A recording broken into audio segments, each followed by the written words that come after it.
What's up, ladies and gentlemen? Welcome to episode 104 of the Axis of Combat podcast. I'm one half of your host, Hugo the Boss. Hugo got next, joined by my co-host. It's your boy Ray Boogie Kahuna.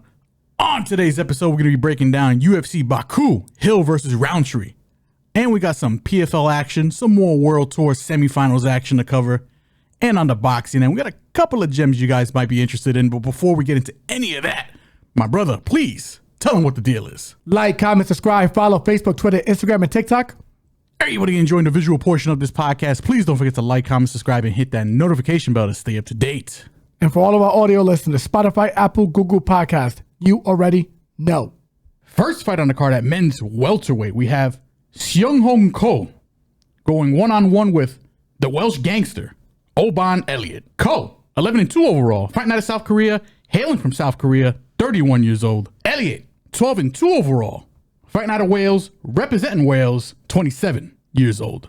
Both men were on the same card not too long ago, the now cursed Blanchfield versus Barber card. Both men were scheduled to fight different opponents. One guy is supposed to fight Billy Ray Goff. The other guy is supposed to fight Rahim Brahima. Both of them had visa issues. Both of them had to pull out. And now both of them are pitted against each other here in Baku. There's a lot of similarities there.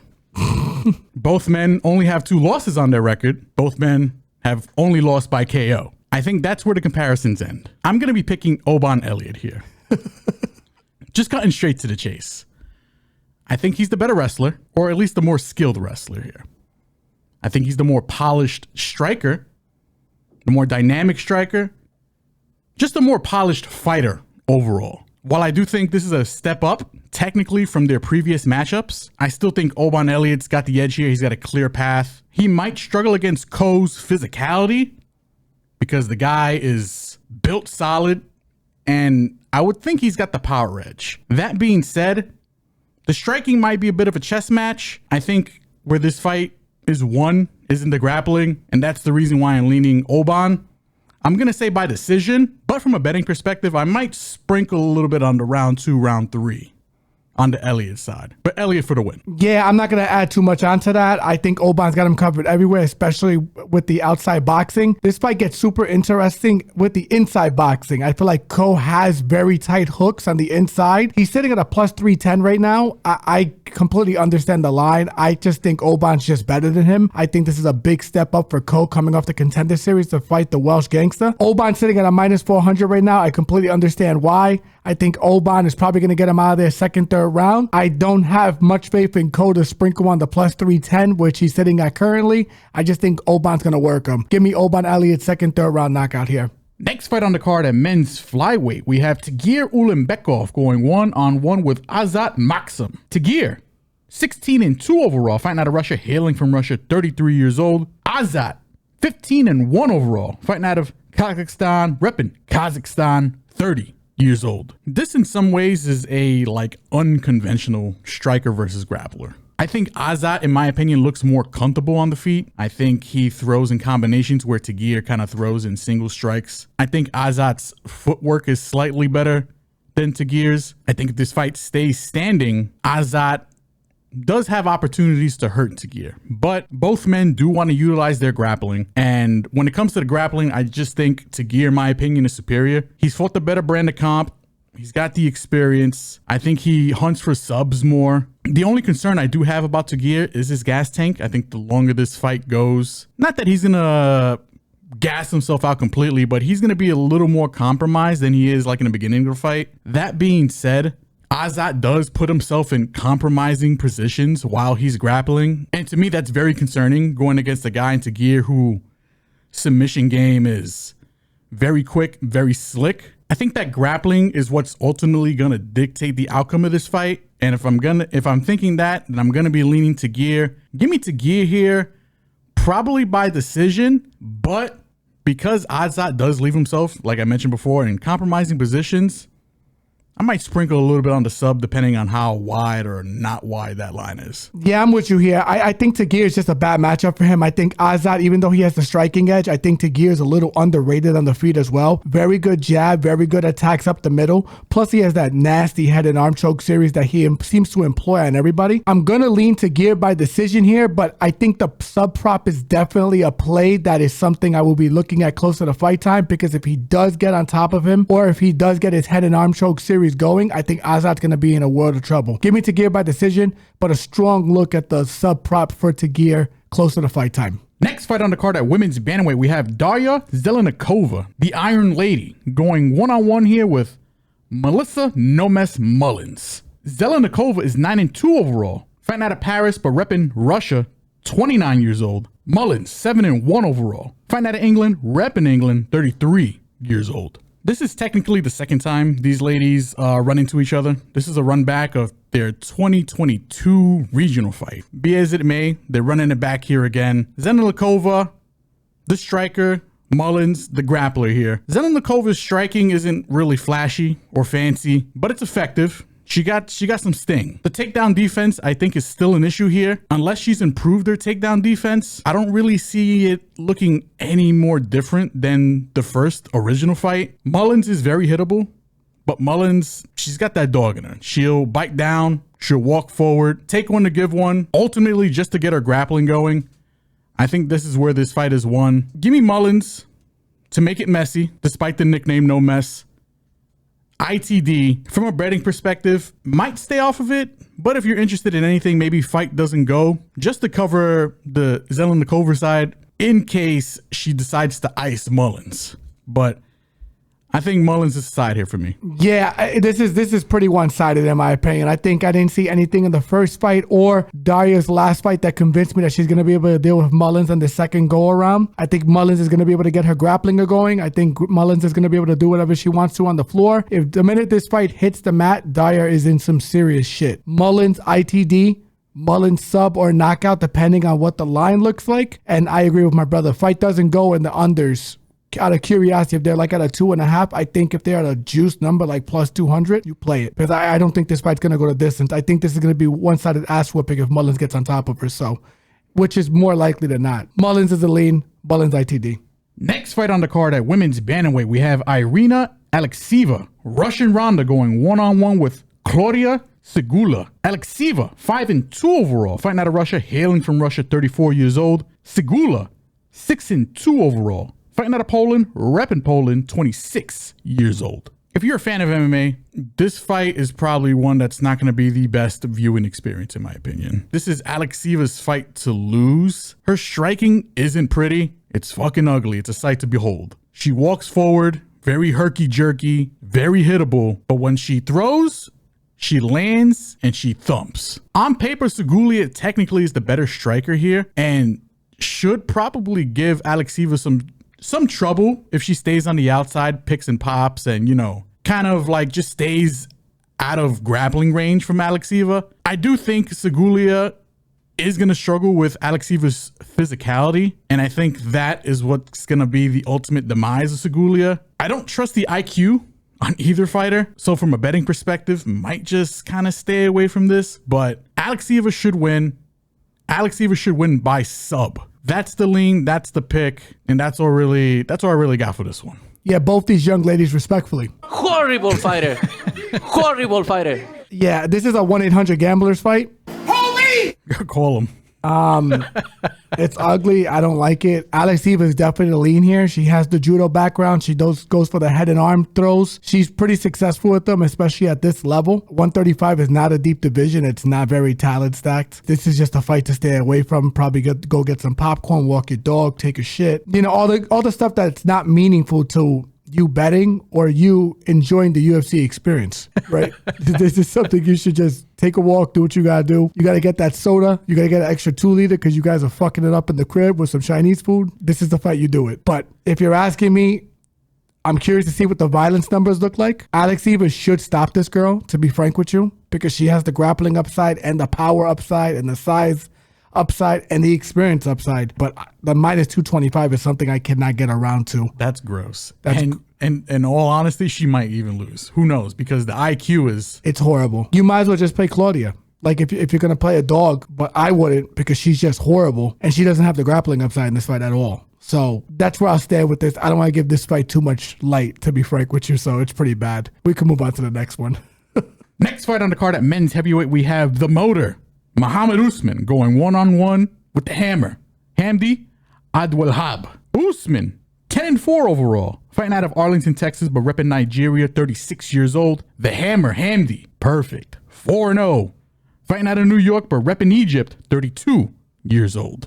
This is another fight that's probably won't be the greatest viewing experience if you're, a fan of the mixed martial arts. Another tough fight to kind of break down, partly because it's a bit low level, but partly because it's heavyweight. We got Usman here, who, in my opinion, is probably the more athletic of the two guys, the more explosive of the two guys. On the other end here, we have Hamdy, Egyptian wrestling stand-up, the more aggressive of the two gentlemen here. I think he's also a bit more crafty, and I might even give him the wrestling edge because I do like his inside trips. I do like the way he sets him up a little better than Usman does. Usman's a little bit more kind of run at you NFL style. Hamdy's definitely, a little more polished in that department. It's a bit of a coin flip. I think Hamdy, to me, visually looks like the better fighter. I do give him the slight grappling edge here. I think Usman is live for a fucking bonk. And I think Usman is probably live to kind of just drag this one out a little bit because I think he's going to be the one on the back foot where Hamdy's going to be the one walking forward. This fight probably goes to decision.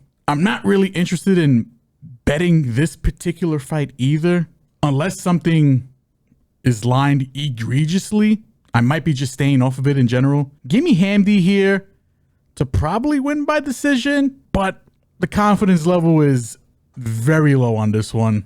That's all I got for this. Yeah, we got the second best Usman on the second card of the last 2 weeks going against the guy with the most fucked up teeth in the UFC. Damn.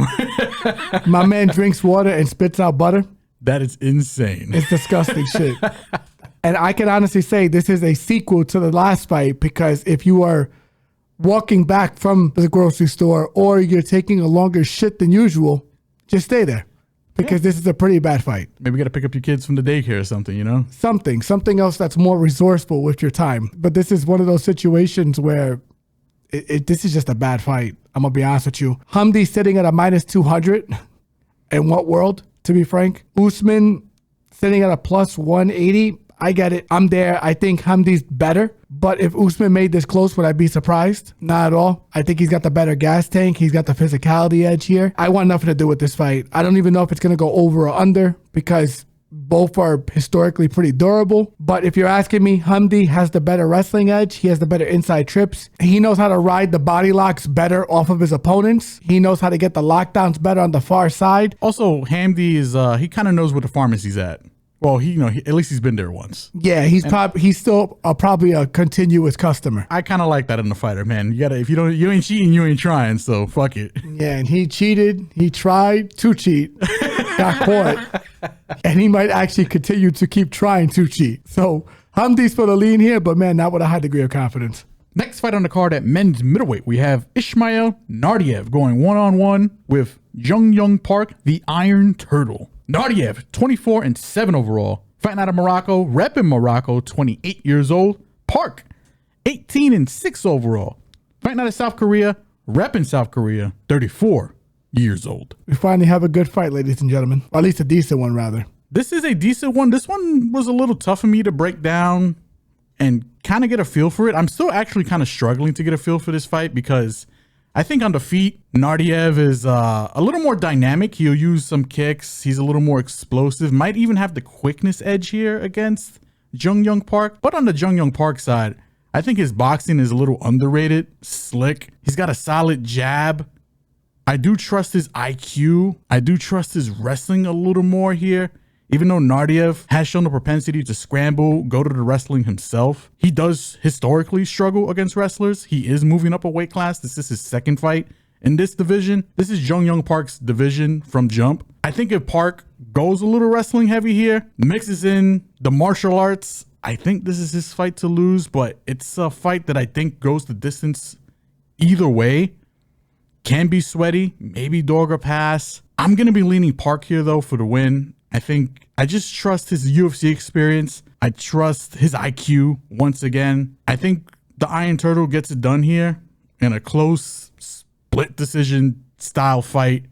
That's probably going to piss me off because I just hate those kind of fights. Yeah, this fight is better than the last two. Not great, but it's better than the last two. And I'm with you. Naurdiev, I think, is going to have the speed advantage. He's a natural 170er, moving up to 85. Well, now committing to 85. But Jong Park, I think, has always had kind of a speed advantage on a lot of the 85ers because he's naturally a smaller 85er. He's not going to be too much bigger than Naurdiev. He might even be smaller. But what wins Jong Park his fights is not his size, pause, or any of those other attributes. It's his skill. He has very good chain wrestling, underrated boxing, knows how to work behind the jab.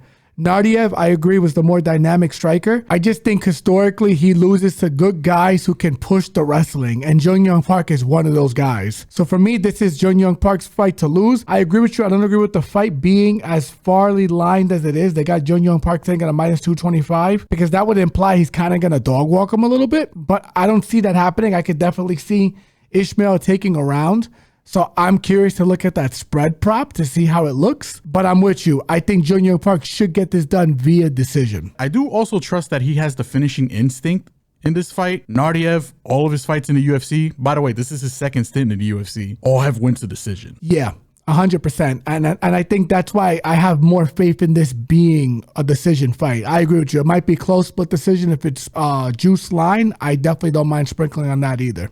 Next fight on the card at men's lightweight, we have Myktybek Orolbai going one-on-one with Tofiq Musayev. Orolbai, 13-2-1, fighting out of Kyrgyzstan, repping Kyrgyzstan, 27 years old. Musayev, 22-5 overall, fighting out of Azerbaijan, repping Azerbaijan, 35 years old. This is a debut for Musayev, coming out of Bellator or PFL or PFL-Tour, whichever one you want to call it. The co-leader. He's also got the hometown advantage here. He's a hometown guy. I'm assuming they brought him in because they're in Baku and because they needed an opponent for Orolbai. I don't know if you noticed the trend lately. These guys who are coming over from the co-leader don't really have the best track record. We just seen in our last debut with Patchy Mix, mid results. Bad matchup. Terrible matchup. Pitbull against Jair, terrible matchup.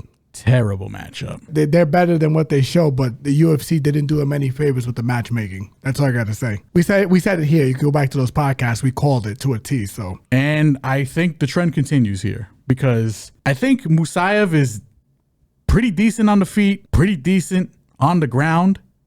But I think Orolbai's got the grappling edge here. I think Orolbai is going to be able to take down Musayev. That's the clear path for Orolbai here. I think if this stays standing, it's probably a little bit more of a chess match. Orolbai, not really the greatest with the head defense, but I trust the UFC experience.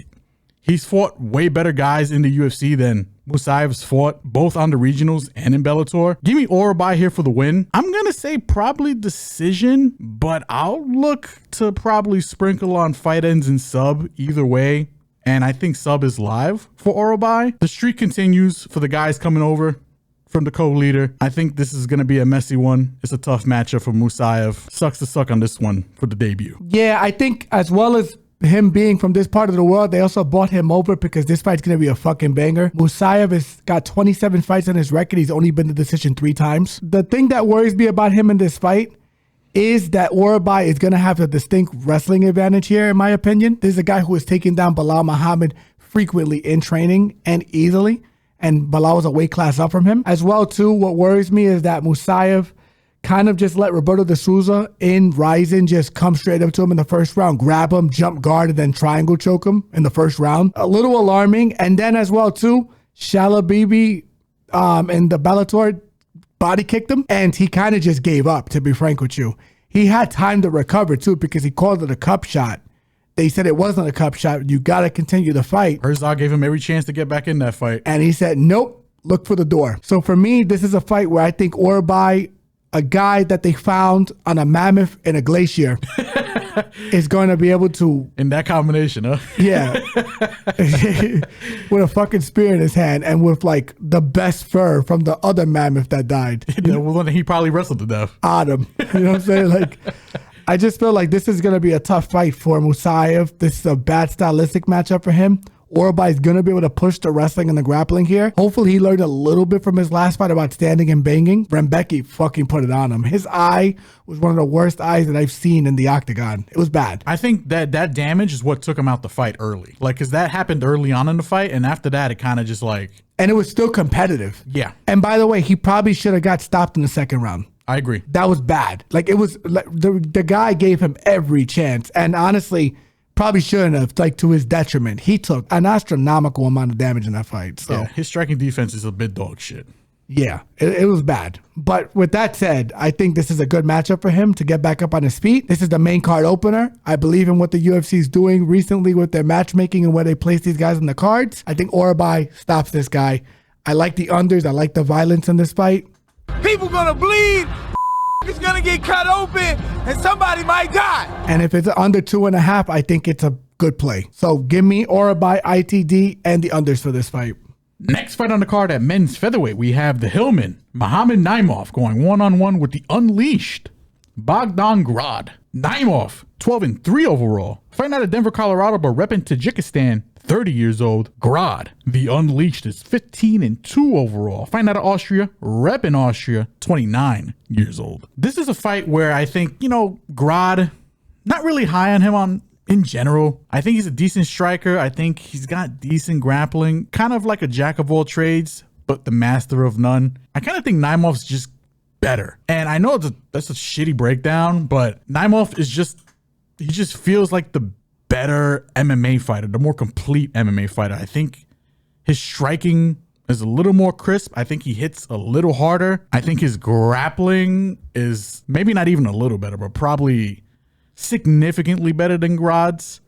I think that's his clear path here. Give me Naimov here. I want to say ITD. Yeah, fuck it. Just give me Naimov here for the finish. I think ITD is the way to go with Naimov here. From a betting perspective, I don't know how to tackle this one in particular. I guess I'll just stare at some lines. If anything egregious is like sticking out, might be the play, but Naimov's the side here for me. Yeah, I'm with you. Both of these boys look like walking pharmaceuticals, by the way. Yes, they do. They look crazy.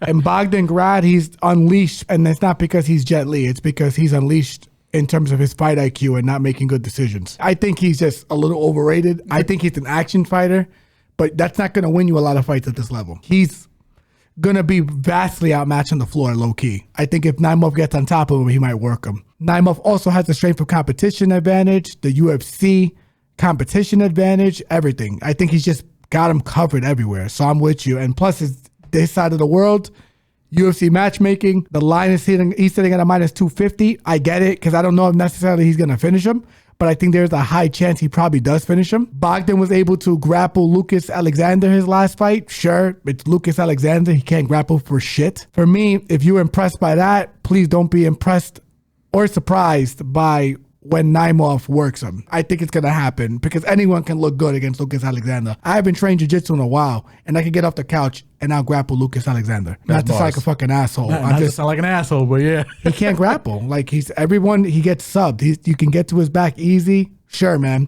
But that's not going to win you at this level. He's not going to be able to out-grapple Naimov. Naimov, I think, hits a little harder. Give me Naimov. I'll say by decision, but we'll see as it gets closer to fight time what those lines look like.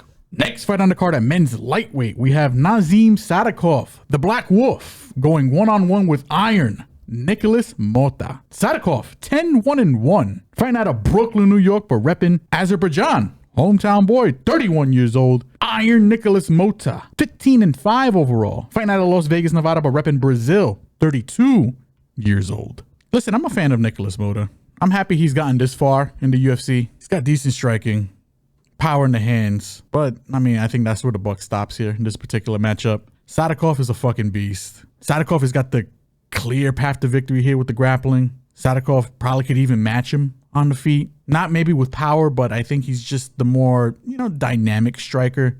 This is Sadikov's fight to lose. I think Sadikov finishes Mota. Give me Sadikov for the win here. With not the most technical breakdown here, they needed to put an Azerbaijani here to win in Baku. This is the spot where I think it's going to happen. Hometown coming. He's winning. ITD. That's all I got for this one. If the props are crazy, maybe by sub, it's probably going to look stupid wide.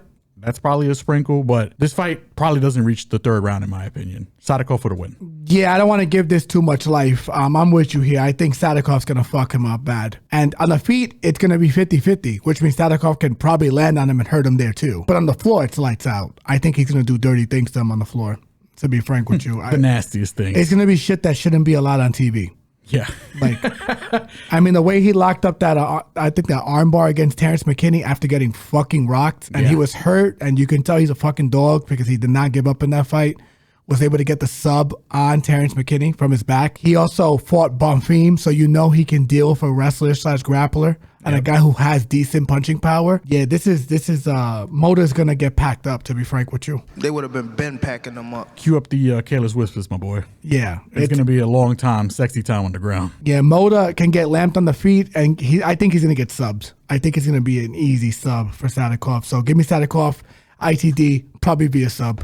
Next fight on the card at men's heavyweight, we have Curtis Razor Blades. More plates. Going one-on-one with Rizan Kuniev. Blades, 18-5 overall. Fighting out of Chicago, Illinois, 34 years old. Kuniev, 13-2-1. Fighting out of Russia, repping Russia, 32 years old. This is a fight that I feel like UFC has been trying to make for a while. I think it got canceled twice. Third time's a charm. Kuniev, he's got some wrestling. He's got some pop. Very big heavyweight. He's going to be all of 265 in there. That being said, I feel like they keep trying to match up Curtis Blades here to lose. You know, they threw Almeida at him.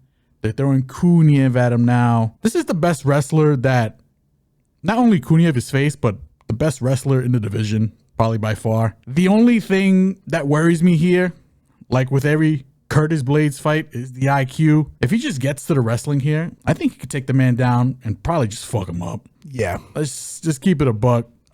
This is Blades' fight to lose. Give me Blades here. Ground and pound. Kuniev will have to show me that he has decent takedown defense. This is a tough fight in the UFC in general. And it's his debut. And it's his debut fight. So, I mean, hey, listen, maybe the UFC feels a little higher than I do. Maybe they've seen more or they know something I don't. But I haven't seen it.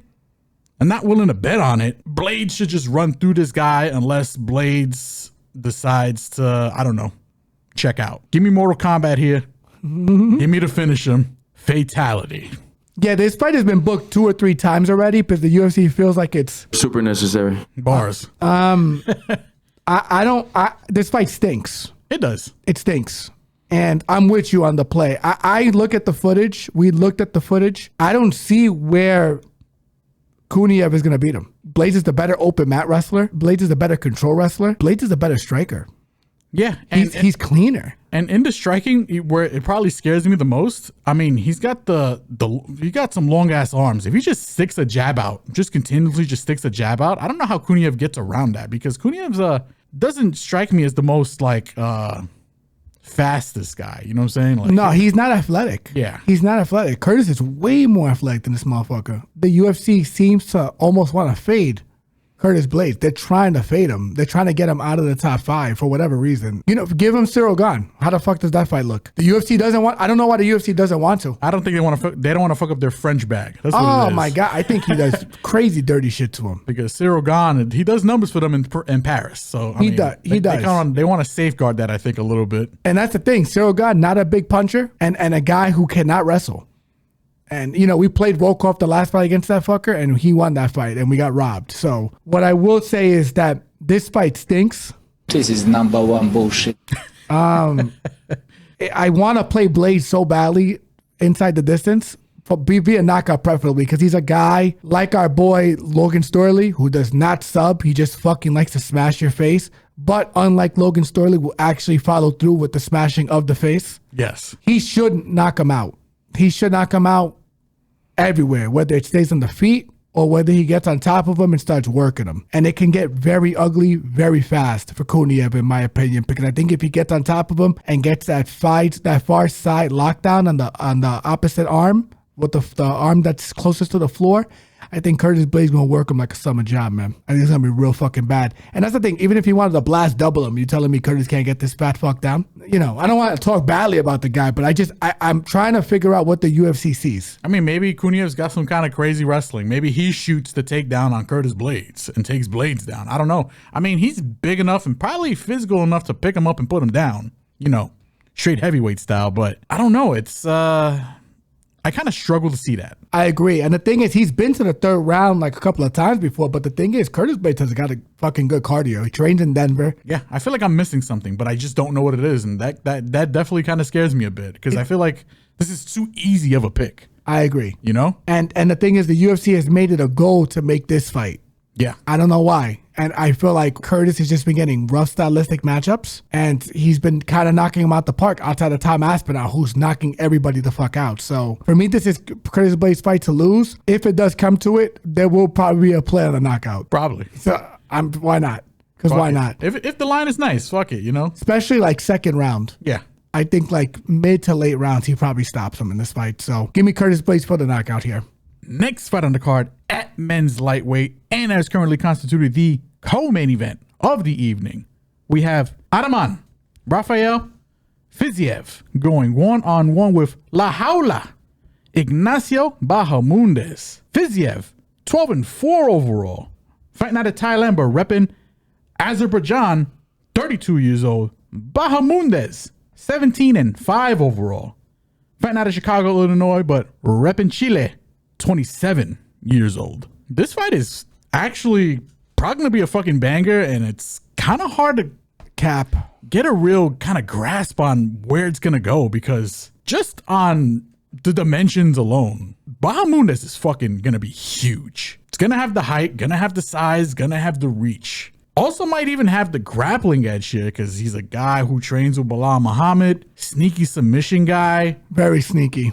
On the Rafael side, though, probably the cleaner technical striker. Probably going to be faster, too. Probably going to be faster. Definitely going to have the boxing edge. He's going to have to risk going all the way in, though, because the dimensions just don't add up.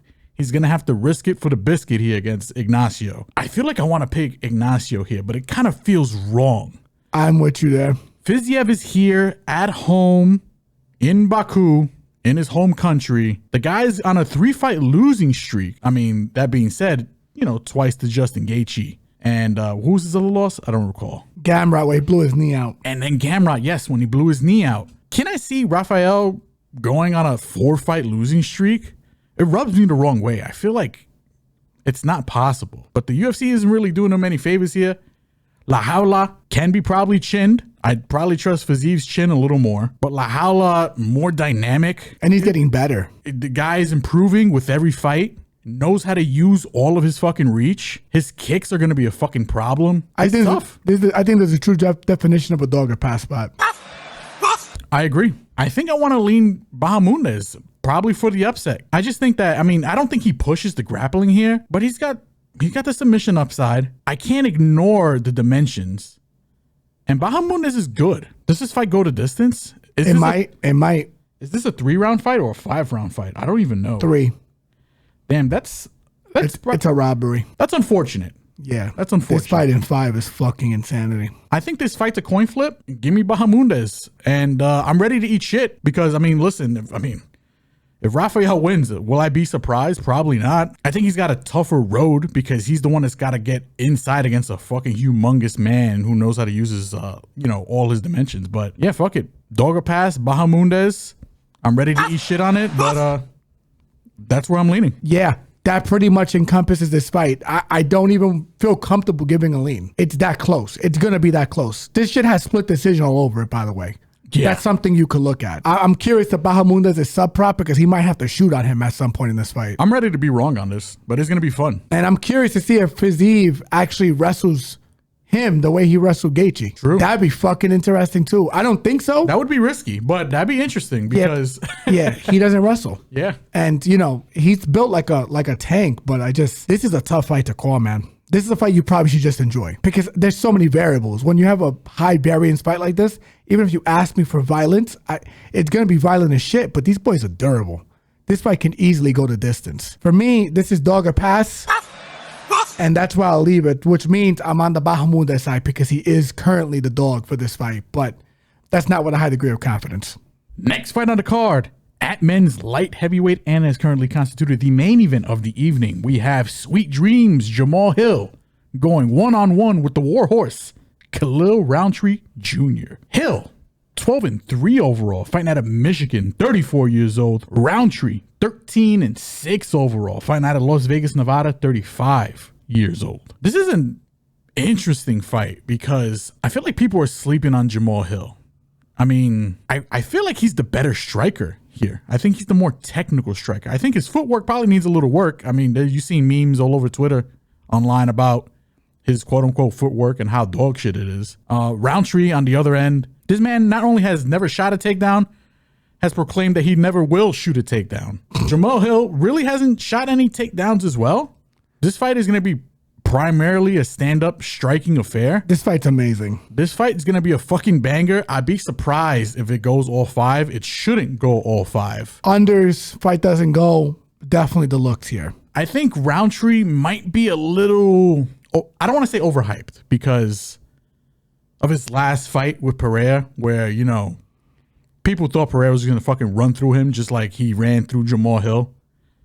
And he didn't. I mean, Rountree arguably gave Pereira his toughest matchup. Yeah, outside of Magomed. Like he took him down to like the 4th round. On paper, I still think Jamal Hill, I think he's the better MMA fighter. I think Jamal Hill's probably being a little overlooked because, you know, one, I don't think he's a big fan favorite. He talks a lot of shit. Well, yeah, that Jerry fight, he got cooked and then I ain't gonna lie, I'm getting cooked. And that was him after the fight. He hasn't backed it up. That's audio of him after the fight. Yeah. You know what I'm saying? You know, yeah, sure. I mean, he's been losing, but he's been losing to Pereira and he's been losing to Jiri. I mean, those guys are fucking monsters of their own. And Jerry improved dramatically. Yes. That last fight. I think I'm gonna pick Jamal Hill for the win. And I think Jamal Hill gets the knockout on Rountree here. Give me Jamal Hill for the win. I think he's being slept on. I think it's Sweet Dreams. I think this is gonna be a you must have forgot. Like Rountree's good, but I'm better. Yeah, I'm on the other side here. Wow. I'm on the Khalil Rountree side. I respect it. I think there's a couple of things we gotta acknowledge. Talk about it. I don't think he's taking care of himself in between camps. I think that Achilles tear significantly inhibited a lot of what he can do with his feet and his quickness. He just hasn't looked the same since that tear.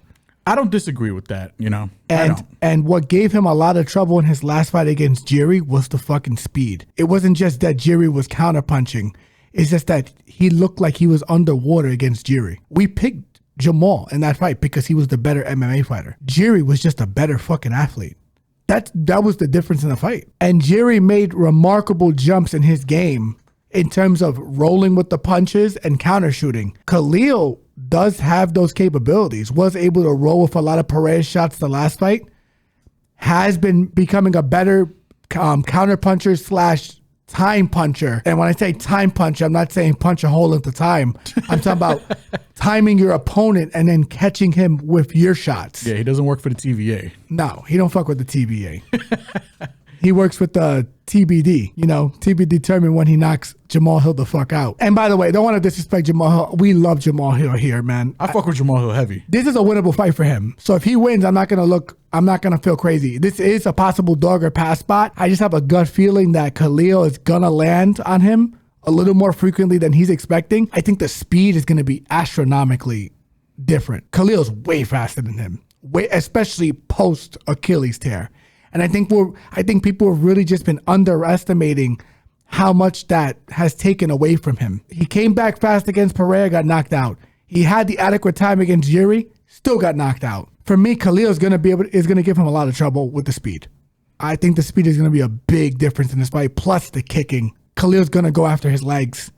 I'm not sure where Jamal's legs are at this point after the Achilles tear. I think it's a bad fight for Jamal. I think Jamal's probably going to get stopped bad in this fight. Hopefully he doesn't get injured. Khalil also good with the oblique kick. Motherfucker stopped the dude with an oblique kick. Yes, he did. I mean, and this guy has had a ruptured Achilles. I'm worried about Jamal in this fight, ladies and gentlemen. That's why I say I'm worried about him. He shuts me up, sure, man. I'd be happy. We're big Jamal Hill fans on this fucking podcast, but the speed's going to be a big factor in this fight, in my opinion. I think Khalil knocks him out.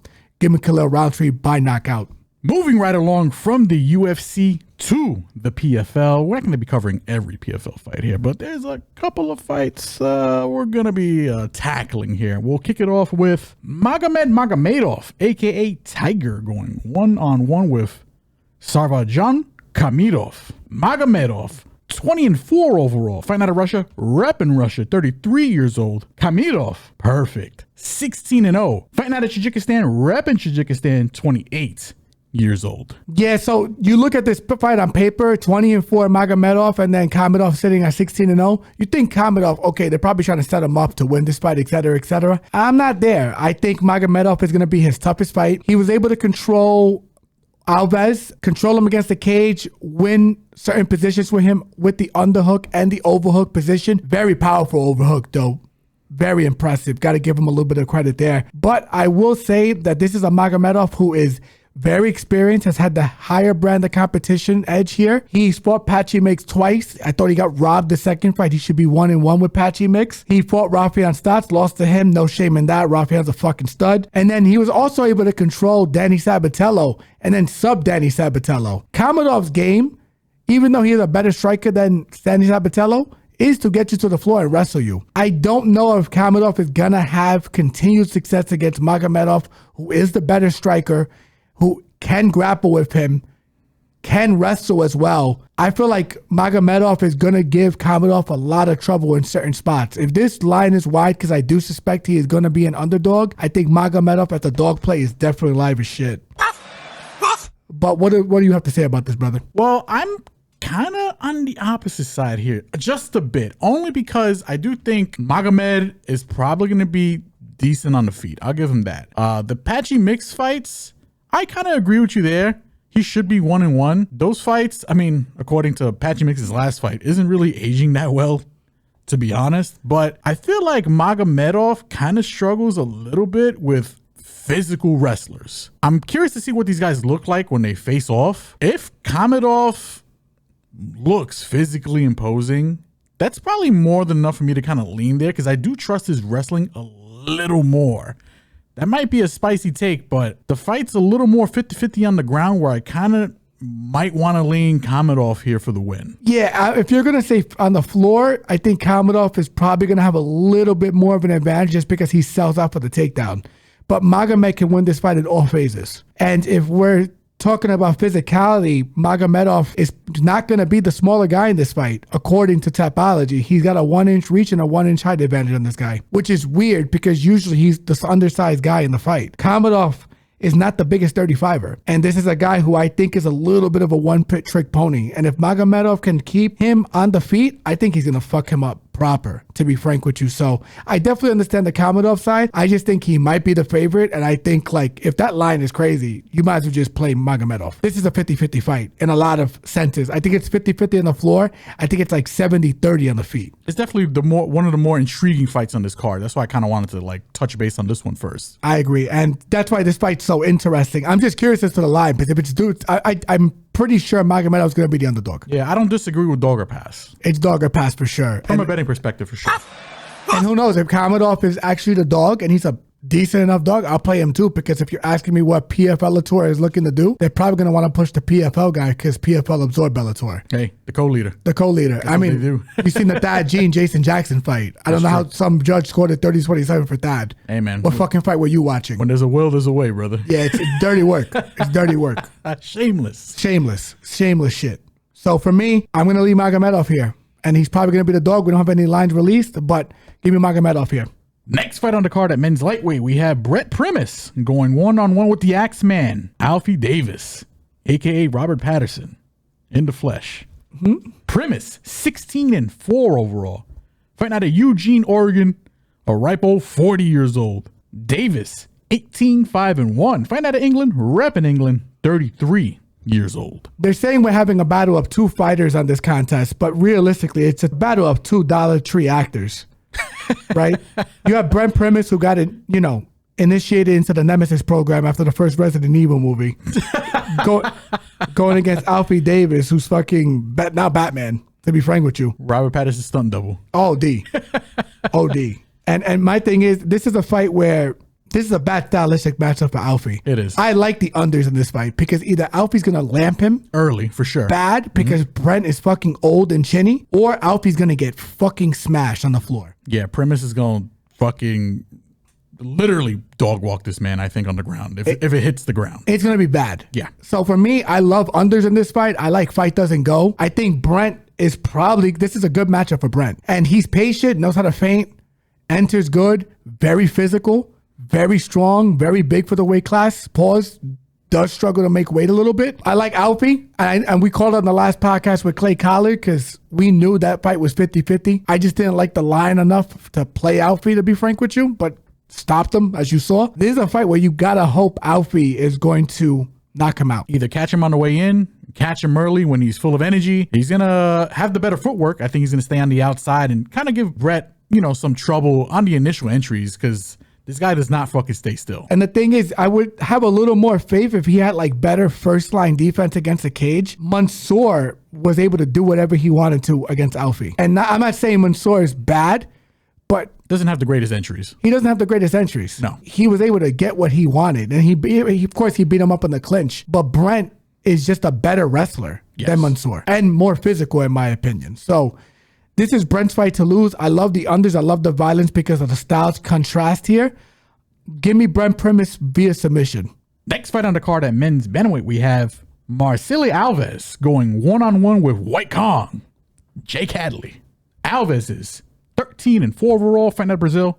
Hailing from Brazil, 25 years old. Hadley, 12-4 overall, fighting out of England, repping England, 28 years old. Yeah, in my opinion, this is a tough fight for Hadley. Alves, very good takedown defense. Even if he gets to the floor, he gets up very easily. Can crack on the feet, very powerful. Hadley has to hope to either catch him or get him in a sub. And the problem with Hadley, he also likes to play off his back a little too much. Kind of showed in the last fight, but that guy was exploitable on the floor. Alves can fucking grapple. Alves is very physically strong. Alves is very explosive. Alves also has dealt with a good wrestler.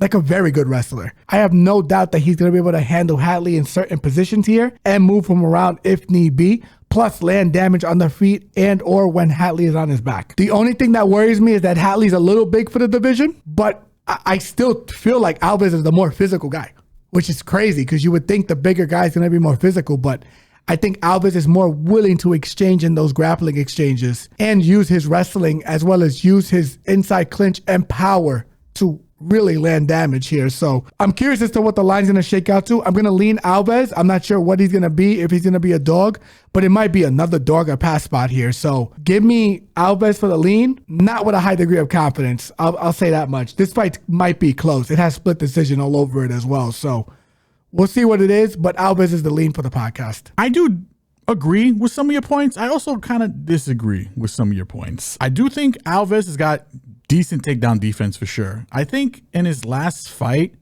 against Higo, you could call into question that Higo was preparing for a different style of opponent in Magomed Magomedov, where he ended up pulling out and Alves stepped in last minute. Alves didn't really attack with his own grappling, but was able to stuff a lot of Higo's shit. He does have power. He does crack. But I think Hadley, I think I'm leaning Hadley here. And I don't hate it. And I'm leaning Hadley here for a couple reasons. One, I think he has better entries than Higo. Two, I think this is a fight where Hadley can make it boring a bit, keep it on the outside with jabs, hopefully not get caught, because I do think if Alves touches his chin, he's going to go to sleep. But a couple of Alves' losses have been by sub, and I do trust Hadley with the better entries to find a sub here. I like the unders on this fight. I like fight doesn't go. I don't think this fight goes all 3 rounds. I think either Hadley finds a sub or he gets slept. Yeah, I understand the Hadley play. Like I said, this fight, it could be close. That's why I don't really have a ton of interest in playing it, but I definitely could see it going to decision as well. Because Alves, yeah, he's been subbed, but that was a long time ago. This is a new Alves. This is a guy with improved takedown and get-up game. I think he goes a little fraudish, to be frank with you. I think he got pumped a lot more than he actually was valued at, to be frank. Not saying he's bad. I just don't know if he's great. And I think we kind of know if he's not going to be great at this point. Alves, a lot of upside. Hadley's still young as well, too. I definitely understand why you might make the Hadley play for this fight, so I don't hate it at all, so.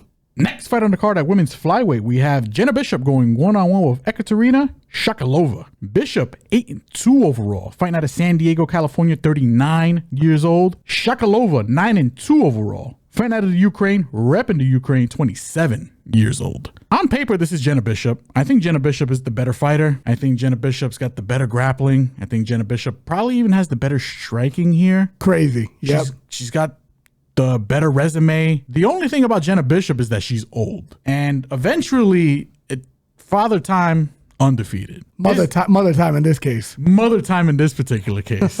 Is Shakalova gonna shock the world? Again. Because her last fight against Juliana Velasquez, I mean, jumped on that back, did not let her go, made sure she'd put her the fuck out. I mean, some may say it was a little more impressive than, you know, what Guerrilla did. I mean, Carmouche fucked her up 3 times in 3 different ways. I mean, beat her by decision, beat her by knockout, and subbed her ass. So, I mean, maybe I'm over exaggerating here, but Shakalova, tiny, but she's a ball of muscle. She hits hard. Used to fight up a couple of weight classes, by the way. Insane. She can grapple, but the gas tank's a little worrisome here. I think if she's going to catch Jenna Bishop anywhere, it's going to be early. The fight goes on. It's Jenna Bishop's to lose. If you like the Shakalova side, to shock the world, better early, rounds 1 and 2. But I think Bishop keeps her at bay, gets her own takedowns, maybe might struggle with the physicality of Shakalova, but as the fight wanes on, she's going to get a little more tired. Bishop could even possibly find a 3rd round finish here. Give me Bishop here for the win, but I'm a little tentative because this is, out of all the women's fights on this card, this one can get a little spicy because I don't think Shakalova's terrible. Yeah, I don't have much to add on to that. That was pretty clear cut and concise, exactly how I feel about the fight as well. It might be a dog or pass spot depending on the line. I didn't feel like she was a big enough dog against Juliana Velasquez last time, which is why I did not touch the fight. Plus it was on short notice and I know she's a little bit of a gas bag. Juliana just folded like a bad fucking lawn chair, to be frank with you. Yeah, it's just proven that at this point Velasquez's takedown defense is literal dog shit, and she's washed, and she might be a bit washed. Unfortunate because we like her here too. I still think the girl's very talented, but you know, and robbery in the first Liz fight.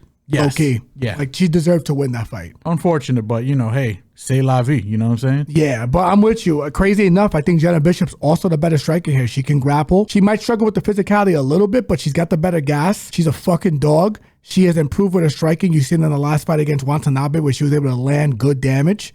Yeah, this is Jenna Bishop's fight to lose. She's got the experience edge as well. Yeah, and I think she's got a better jiu-jitsu too. So give me Jenna Bishop here. I'm going to say by decision, but man, if she finishes, I would not be surprised. I'm just curious to see how this line opens up.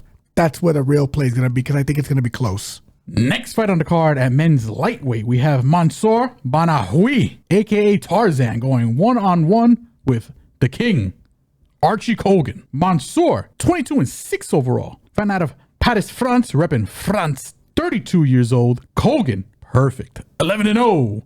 Fighting out of Colorado, 29 years old. This is an interesting fight because in one hand, I kind of want to lean Archie here for the win. Kid's a fucking stud, man. Stud wrestler. A little undersized, but decent, patient striker, good boxing, powerful, good wrestler. I think that's where he wins this fight. But Mansour is he's a funky individual because considering he's from France, he's got a lot of submission wins. He's got the Muay Thai background. I think he does work in the clinch. Very nasty work in the clinch. I think he can give Archie some trouble there. This is a step up for Archie. Big step up. Mansour, not the greatest entries when it comes to takedowns, but loves his subs, can grapple. Good gas tank.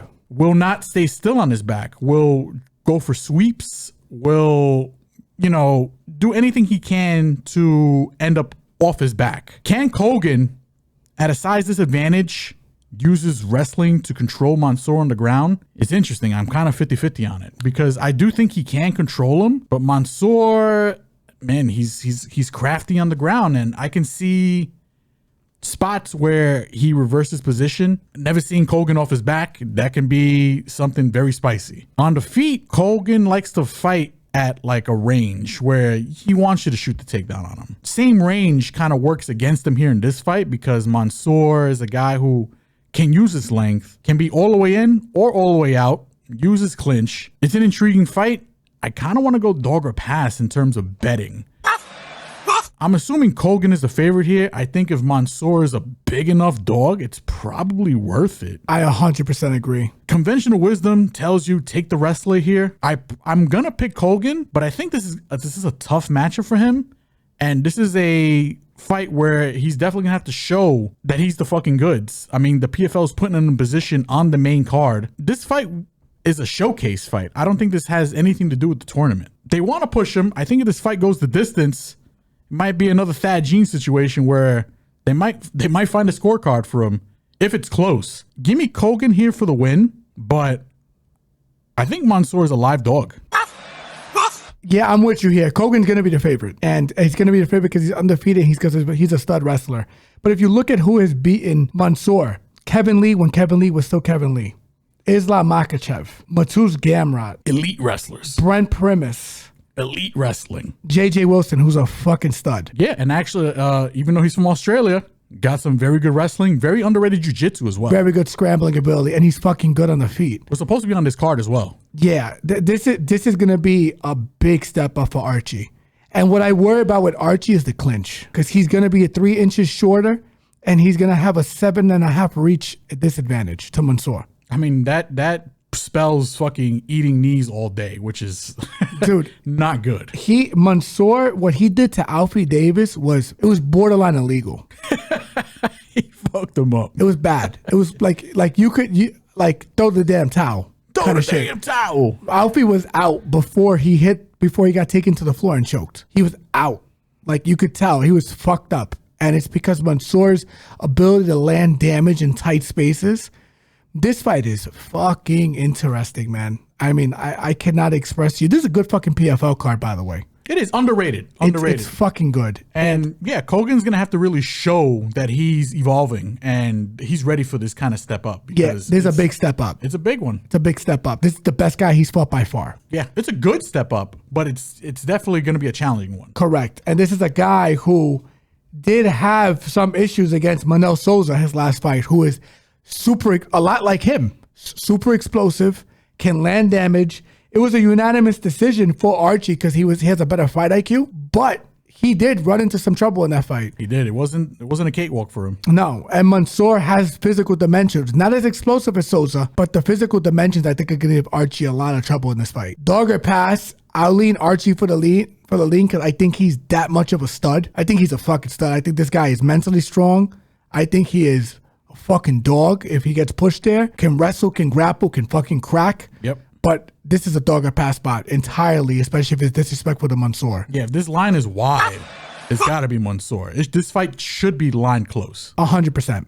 Next fight on the card at men's bantamweight, we have Justin Wenzel going one-on-one with El Toro Mando Gutierrez. Justin, 11-2 overall, fighting out of Colorado, 33 years old. Gutierrez, 11-3 overall, fighting out of Michigan, but repping Mexico, 28 years old. Yeah, this fight definitely won't be as long of a breakdown as the last one. Yeah, but I do want to apologize because, you know, the last time Justin Wenzel had a fight, completely shitted on the man. I won't lie to you. I dog walked this man on the podcast, and I'm gonna, hey man, you talk the talk, you gotta walk the walk. I'm gonna retract some of my previous statements. You know, huge dog in his last fight. I thought he was going to get dog walked. Short notice fight too, by the way, like a week's notice, not even. And he ended up winning that fight. It was a back and forth scramble, back and forth grappling. A lot of clinch work with the elbows on the shot selection from Kazumov rather, right? That's the guy he fought last? Yeah, I think Kazumov. Yeah.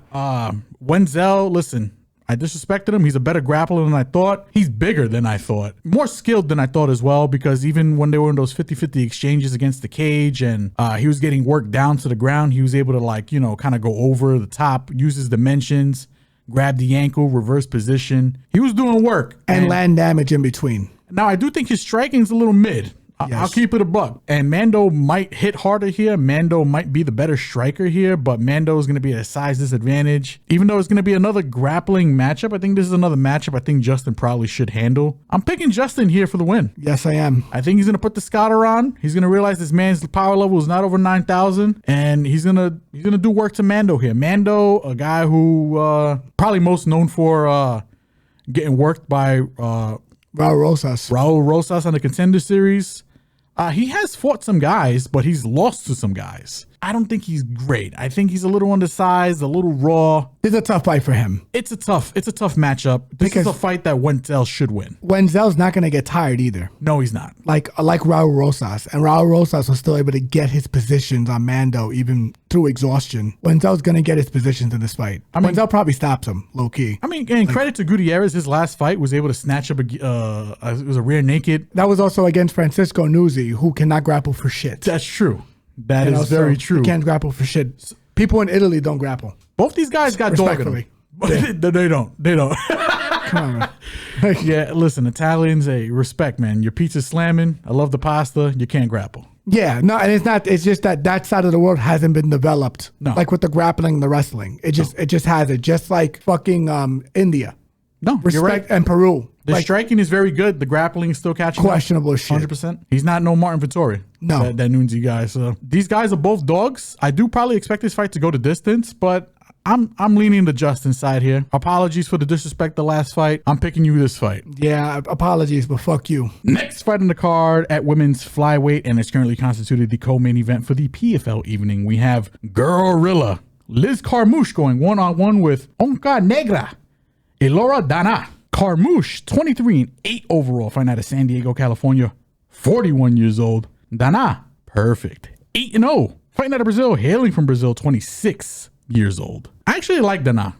I like her jiu-jitsu. I like her grappling. I think she's slick. I think she's young. She's got a future here in the PFL. I just think this is too much too soon, though. This is Carmouche is a bad bitch in the most respectful way possible. 41 years old. The woman is aging, in fight terms, like fine wine. Like the woman is just reinventing herself. The wrestling, A1, ahead of the curve in this division, ahead of the curve in women's MMA in general. I agree. Everybody's still trying to catch up. Even at the UFC level, she's still a better wrestler than most of those girls. 100%. Especially at bantamweight, which is 25 is a little better, but if she went up to bantamweight, she'd be a fucking superstar, to be frank with you. Even Dana on the feet, she's pretty decent. She got some pop. Not the most technical striker, but she's accurate. I just think Carmouche is going to be able to take her down and do whatever she wants. No offense. I mean, she can present some trouble here because she is a decent grappler.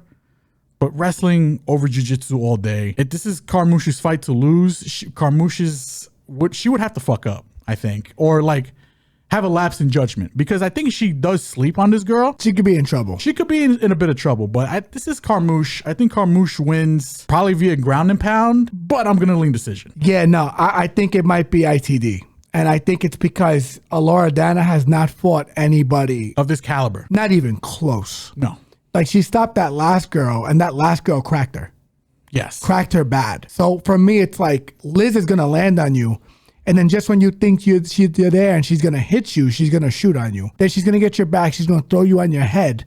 I think she probably stops her with punches because I think Dana's very good on the floor.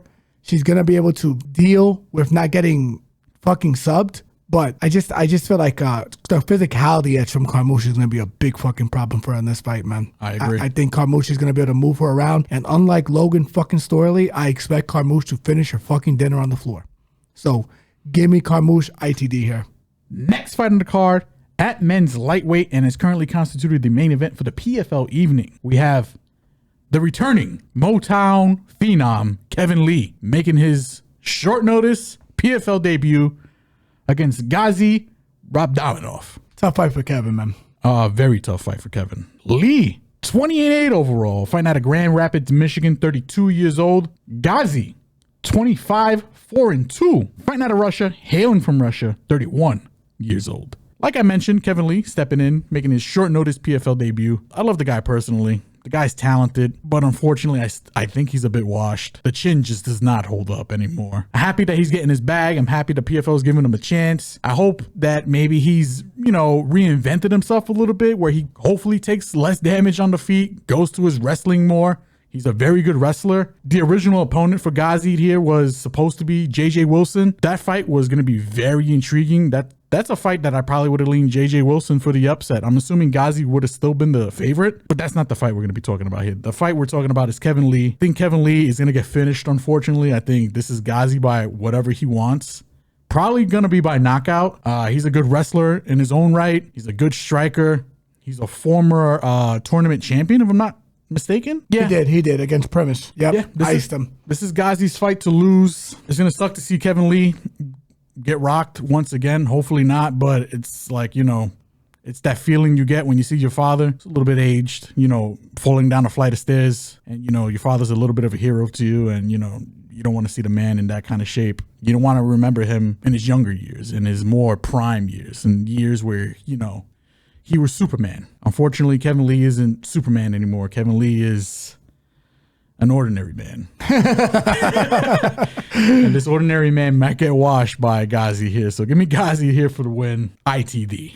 Yeah, I'm with Ghazi here as well for the ITD, man. I just feel bad for Kevin Lee because this is a short notice fight. Is he even going to make 55, to be frank with you? Because he's still huge for the weight class. He's a guy that is a tweener, in my opinion, should be fighting at 65 if that weight class existed. That weight class should be a thing. Yeah, and the thing is, it's not just that, though. It's just his chin is gone. He's fought the best brand of competition for most of his career to a detriment, in my opinion. They didn't build him correctly in the UFC, and it's not even that the UFC didn't build him correctly. It's just that Kevin called on for too much too soon, especially when they were searching for stars, and he was willing enough to stand on all 10 toes and talk shit and eat it when he needed to. There's a guy who mounted Tony Ferguson in his prime, was fucking working him in the first round, so he got caught with the triangle choke in the second round. Underrated wrestler. I just feel like this is a bad fight for him because Ghazi can fucking wrestle. Ghazi's a much quicker striker. Ghazi pushes punches together better. Ghazi had a full training camp. Ghazi is going to be able to out-grapple him in certain instances unless Kevin gets his back. Kevin he's just done as an elite fighter, in my opinion. And it's not only physically, it's also mentally. I feel like he is not completely sold into being a fighter because he's been too hot, skip, and a jump in and out of this game. And that is not a good place to be at this level of MMA.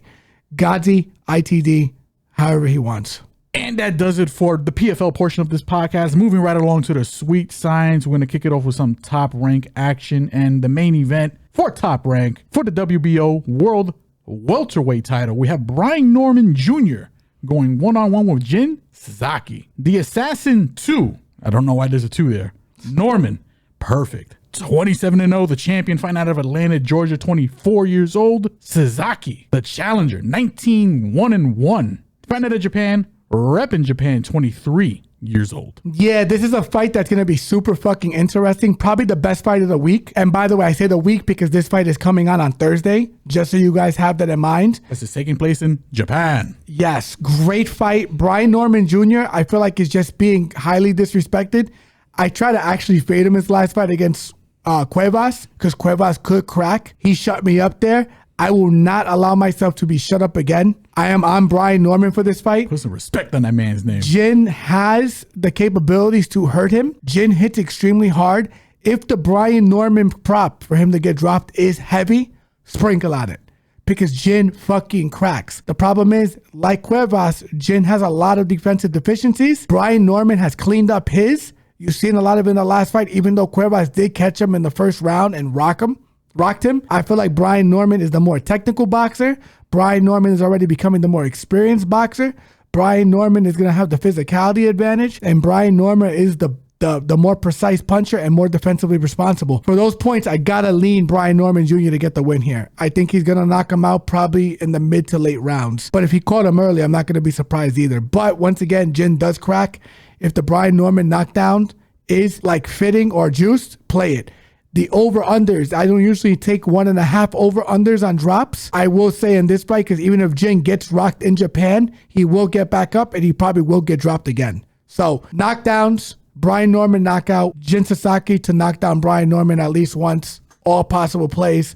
Tune into all our social media platforms for all of our bets. Moving right along from Tokyo to California, we have a UFC Fight Pass exclusive. And when we mention the Fight Pass, you already know who we're talking about. We're talking about Caleb Walsh going one-on-one with Elias Espadas. And this is for the WBC Continental Americas Super Welterweight title. That is a fucking mouthful. Yeah, basically a baby belt. Let's call it what it is. Yeah, pretty much. A baby fucking belt. Kalen Walsh, King Walsh, perfect. 13-0. The champion fighting out of Hollywood, California, but repping Ireland, 24 years old. The Latin kid, Elias Espadas, 23-6-1. The challenger fighting out of Mexico, repping Mexico, 34 years old. Yeah, this is a tough fight for Elias. And the reason being is because Callum does have decent pop and power. He has stopped most of his fights, if I'm correct. And this is a guy in Elias who got dropped by Xander Zayas. And I'm not trying to shit on Xander Zayas. We're Boricua on this podcast. He is, I think, he's a very good technical boxer. Very good boxer. He is not a power puncher. Not at all. So when you're getting dropped by him, I think he got dropped by him multiple times in that fight, particularly to the body and to the head. Like both places, not just one. I feel like Callum Walsh is going to have his way with this dude. I think he's going to find the chin or he's going to find the body. He's going to drop him. I think Callum probably stops him probably mid rounds, I would say, and gets him the fuck out of there. I think there's a mismatch, just like the next fight as well that we're going to talk about with Liam Paro. I think Callum Walsh is the good. I'm not sure he's ready for Xander. I think Xander is just going to outbox him low key, in my opinion. But like, it might be a decent fight. I just think there's a reason why Xander has a legitimate belt and Callum has a baby belt. They would have been packing them up. And I think that's what's going to happen. I think we might have a knockout fiesta for these three fights that we're going to talk about today. So, yeah, give me Callum Walsh, and my brother's there too, via knockout. And last but not least, moving right along from California to Australia, the last fight we're going to be discussing in the realm of the sweet science, we have Liam Paro going one-on-one with Jonathan Navarro. The prodigy, Paro, 25-1. Fighting out of Australia, repping Australia, 29 years old. Jonathan Thunder Navarro. Thunder. 18-1 overall. Fighting out of East Los Angeles, California, 28 years old. Yeah, this is a tough fight for Navarro. And this is a tough fight for Navarro because not only do I think he's taking a big step up in competition from his last fight, but he's just at such a skill deficiency relative to Paro, in my opinion. Paro's the better boxer. Paro has fought the way better brand of competition. Like, he's going from Hitchens to Navarro. Fucking, you can't, and if you look at the camera, Navarro is not even on the camera and it's going to fucking Paro. He's below the table, ladies and gentlemen. Yeah, it's bad. It's bad. Like the level disparity here is insane. Navarro, not the best footwork, kind of flat-footed. Got outboxed by a Mexican-style boxer his last fight, which is fucking alarming. Couldn't find him because the guy was able to move in and out. Paro is going to have the same success. I like Paro by decision here, but if Paro stops him in the late rounds, I'm not going to be fucking surprised because it's just such a skill discrepancy. It's bad. It's really bad. This is a get-right fight for Paro, clearly. Golden Boy, I believe, handles Navarro. They are sacrificing their boy to the fucking lambs here. To the wolves, rather. He is the lamb. He's getting the blood shed either by a priest or by wolves. Whatever the fuck he wanted. Left to slaughter. Yeah, it's bad. And I think Paro is going to dog walk him, whether it's by decision or for late stoppage. Give me Paro here by decision. Please follow us on our social media platform to see how we play this, because I think there's going to be real value this weekend with boxing. So give me Liam Paro by decision. And that does it for our combat coverage. We, touched a little bit on the UFC, on the PFL, and some boxing. That's all we got for this week. This is episode 104 in the books. My brother, please take us home.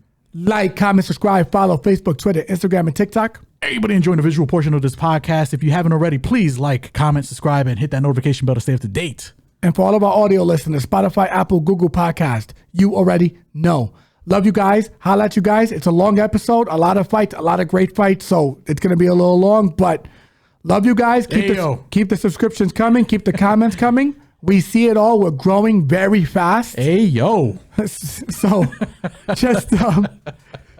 it's super necessary. We're growing, man. Yeah. We're growers, not showers. Yes. Actually, no, we're showers too. Fuck it. Fuck it. You know what I'm saying? So, but keep the love coming. We'll see you guys next week for episode 105. Holla at you guys. Love you guys. Later.